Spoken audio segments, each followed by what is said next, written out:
Kung wala man lay importanteng lakaw, mas maayong dili na lang mugawas sa panimalay. Kini karon ang pamahayag sa City Health Office kumikan sa mga sakit nga posibleng makuha gikan sa pabag-ubagong panahon kung diin mo uinit og kalit na lamang muulan. Kasagarang makuhang sakit niini ang ubo ug sipon, ilabi na sa mga bata.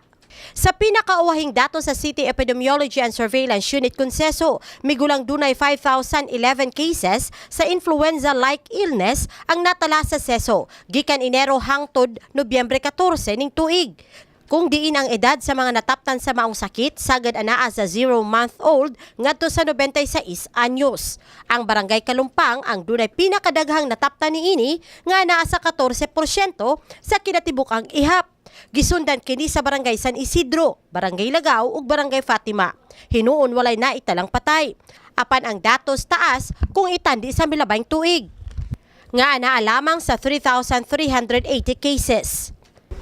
Maraming klase ng mga viruses and most of them are self-limiting.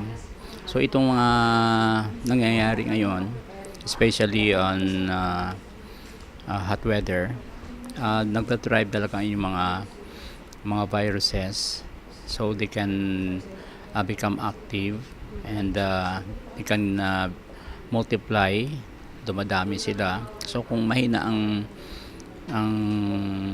immune system ng isang tao, then symptoms will appear, especially in children. Kung dunay 1,365 cases sa dengue sa milabing tuig, karong tuiga Enero 1 hangtod Nobyembre 13, nagtala lamang og 676 dengue cases sa Dakbayan ug walay na italang namatay.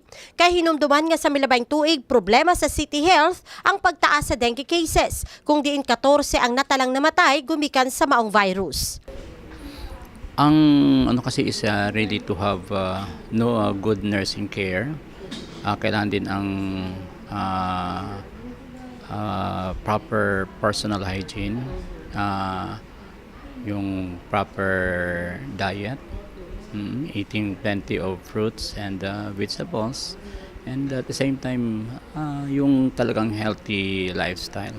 Tambag sa City Health, ilabi na sa mga ginikanan nga hingpit ampingan ng panlawas aron malikayan ang pagtapot sa mga viruses. Jen Solis, Brigada News.